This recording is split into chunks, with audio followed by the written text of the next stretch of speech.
گەندەڵی و نادادپەروەری هەرێمی کوردستانی ڕوبەڕووی ئایندەیەکی نادیار کردووەتەوە. وەزیری سامانە سروشتیەکانی حکوومەتی هەرێمی شەڵێت بەبێ چاکسازی ڕاستەقینە ئەگەر هەرێمی کوردستان ڕۆژانەی 1 ملیۆن بەرمیل نەوت بە بەهای $100 بەرهەم بێنێت، دیسان بەشی خەرجیەکانی حکوومەتی هەرێم ناکات. لە نوێترین وتاریدا ئاشتی هەورامی بۆ جارێکی تر جەخت لەسەر ئەوە کاتەوە کێشەی دارایی هەرێم بە بەرزبوونەوەی نرخی نەوت چارەسەر نابێت. وتەکانی ئاشتی هەورامی سەلمێنەری ئەو ڕاستیەیە گەندەڵێکی زۆر لە دۆسیی نەوت و داهاتی هەرێمدا هەیە و تا گەندەڵیەکان بنەبڕ نەکرێن قەیرانی دارایی بەردەوامە بێت. ئاشتی هەورامی باسیش لەوە ئەکات هەرێمی کوردستان ئێستا 20 ملیارد دۆلاری ئەمریکی قەرزارە. لێدوانەکانی ئاشتی هەورامی کاردانەوەی بە دوای خۆی داهێنا و هەریەکە لە سۆران عومەر و عەلی حەمە ساڵحیش وەڵامیان دایەوە. سۆران عومەر ئەندامی لیژنەی دارایی پەرلەمانی کوردستان ڕایگەاند بە بەڵگەوەی سلمێنم هەرێمی کوردستان قەرزار نییە، ئەگەر وانە تەحەدایانەکەم.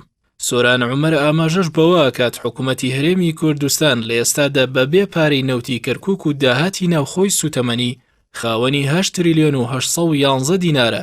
ئەگەر قەرزەکەی تورکیاشی دابێتەوە ئەوە خاوەنی 7 تریلیۆن و 600 میلیارد دینارە.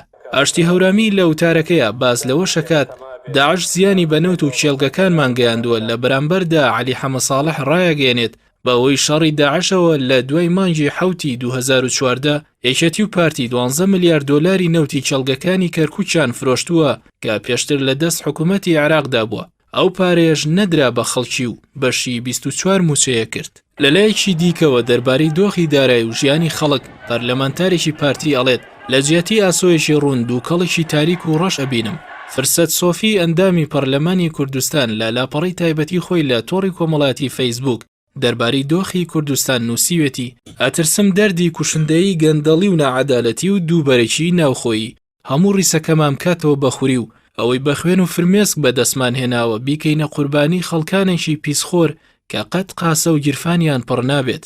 هاوکات سیروان زەهاوی ئەندامی پێشووی پەرلەمانی عێراق لەسەر لیستی پارتی لە نووسینێکدا باز لەوە کات بە کورتی بێ موزایەدە گەندەڵی لە نیشتیمانە بێنازەکەمان گەیشتووەتە چڵەپۆ.